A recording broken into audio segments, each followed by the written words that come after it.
Historically, many civilizations are named after the region where that civilization flourished, such as the ancient Egyptian, Mesopotamian, Mayan civilizations. In the modern world, we may speak about the Sinic or Chinese civilization, and this is common. Some civilizations were named after the religion of the majority of its populace. The most salient and conspicuous example is Islamic civilization. And this is because Islam represented everything in that civilization. One of the unique characteristics of Islamic civilization is its emphasis on the middle path, the middle way in everything. As an example, if we take the political ideologies of the 20th century, capitalism and communism, which were fiercely battling each other. Capitalism focused on the individual, on individual freedoms, on liberty and things of that nature.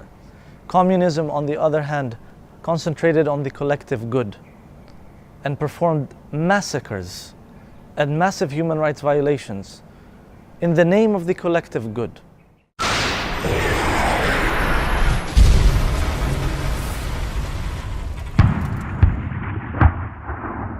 Religion, or Islam as a religion, is the systematic way of living, meaning that it's going to organize the whole aspect of life of human being it education, economic, social life, cultural output, all that are to be guided by the Islamic world view. Hence, politics specifically, it is not out of Islam as a religion. Now, if you look at the civilization in the Far East, the Islam have made a lot of changes. From people who are very self-centered, people who only talk about their own group of people. Now they are very open, they become more global, they accept that everybody is like a big family. Before, people are very racist. Today, people are more open-minded, that we should share with each other, we should care for each other. Yeah, civilization of Islam have made a lot of people feel secure, feel peace, because that is what Islam wants everybody to feel, that peace is for everybody, justice is for everybody. So civilization of Islam is not just talking about ritual, about prayer, about family, but you talk about the whole system of the society.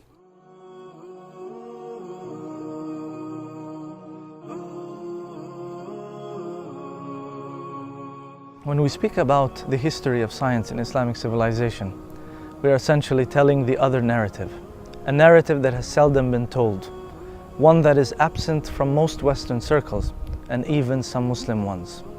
A story of breathtaking science that was produced by Islamic civilization. A story that will fill the gap that has been created by many history books, especially on the history of science. A gap not of a decade or two, but of more than a millennium of diligent work and scholarship. Actually, many scholars of civilization and sociologists have data on the numbers of geniuses in different regions and different civilizations. And it is interesting that it is in this period that most history books omitted that we find the preponderance of geniuses in Islamic civilization.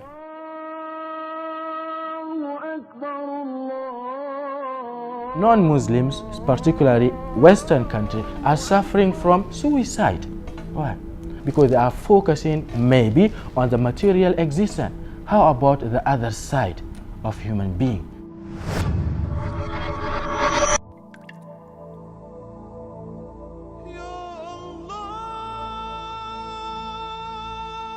Islamic architecture is a very important aspect of Islamic civilization.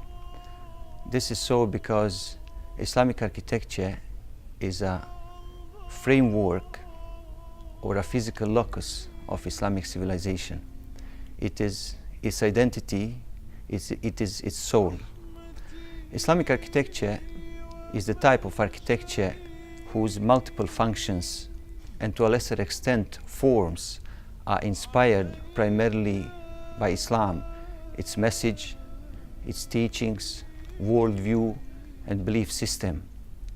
It is a framework of Muslims' life activities, and we know that life in Islam is a form of worship, so we cannot separate between life and worship as far as Muslims are concerned. It is maybe because of this that Sinan, one of the greatest architects in the history of Islamic civilization, said that architecture is the most difficult profession, and he who wants to practice it correctly must be first of all pious.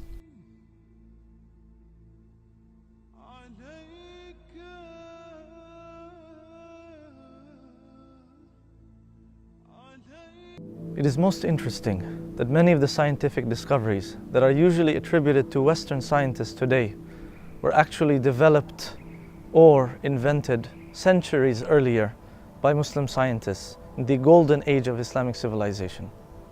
One of the examples may be that of the experimental method, which is usually attributed to Roger Bacon, but many don't know that someone who is also named the father of chemistry, Jabir ibn Hayyan, said, quote, that the first essential in chemistry is that you should perform practical work and conduct experiments. For he who performs not practical work nor conducts experiments will never attain the least degree of mastery. He also said that scientists do not rejoice in the abundance of material, but rather in the excellence of their experimental methods. If we come to the field of mathematics, you'll find a slew of Muslim scholars and scientists developing mathematical concepts. When we talk about the zero, or we talk about negative numbers or decimals or trigonometry, a lot of that was done by Muslim scientists, but unfortunately a lot of this is omitted from much of the scientific literature today. When you talk about earth science and geology, usually we talk about James Hutton, but many don't know also that Al-Biruni made some amazing statements about geology and earth science 7 centuries before Hutton. If we take Newton, for example, and his laws of motion, many Muslim scholars actually started to develop some of those same laws, such as Al-Biruni. And as you can see, a lot of these scholars were polymaths, so they had contributions in all of these different fields, in astronomy, in mathematics, in geology, maybe in the optics, in medicine. When you talk about medicine, many of the books that were written by Muslim scholars were used in universities centuries after the deaths of those Muslim scholars. A Western view of the Islamic civilization's contribution to science. Many people might not know that Islam plays a great role in developing sciences for humanity. It's true that Islam focuses on ascertaining the qualities of dignity and humanity, but it also focuses on the construction and development of the earth or the physical progress in general. We'll shed light on what some well-known scientists and thinkers said in that regard.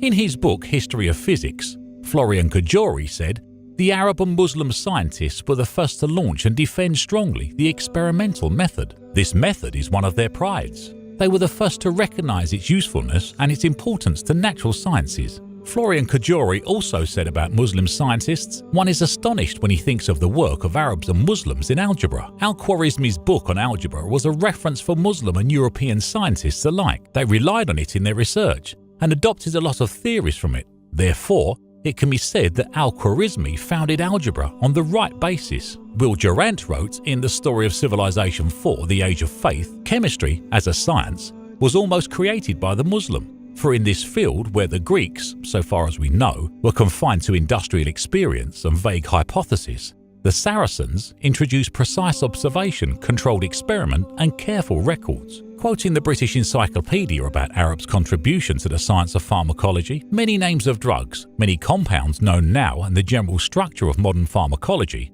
with the exception of modern chemical modifications of course, were initiated by Arabs. Goethe said, Arabs taught us how to make books, gunpowder and compass. We have to think how our Renaissance would have been if it was not for the remnants that we received from the Arab civilization. The Islamic civilization is not just talking about the physical development, also the spiritual development and also the mental development.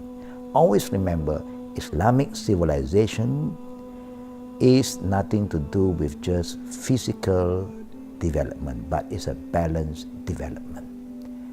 Body, mind and soul, to make us a better person.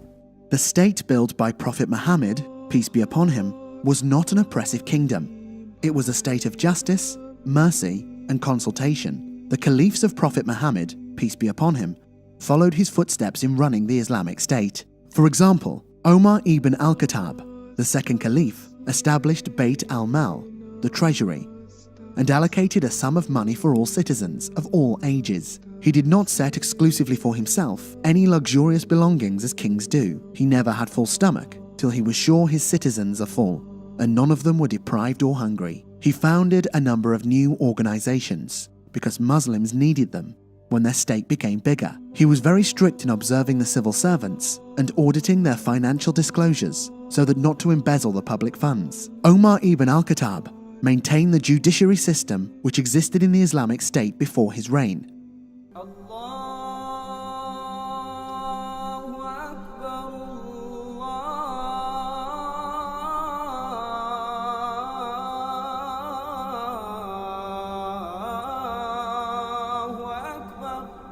As Islamic civilization stressed the middle path, the focus, in addition to the divine, was on the human being.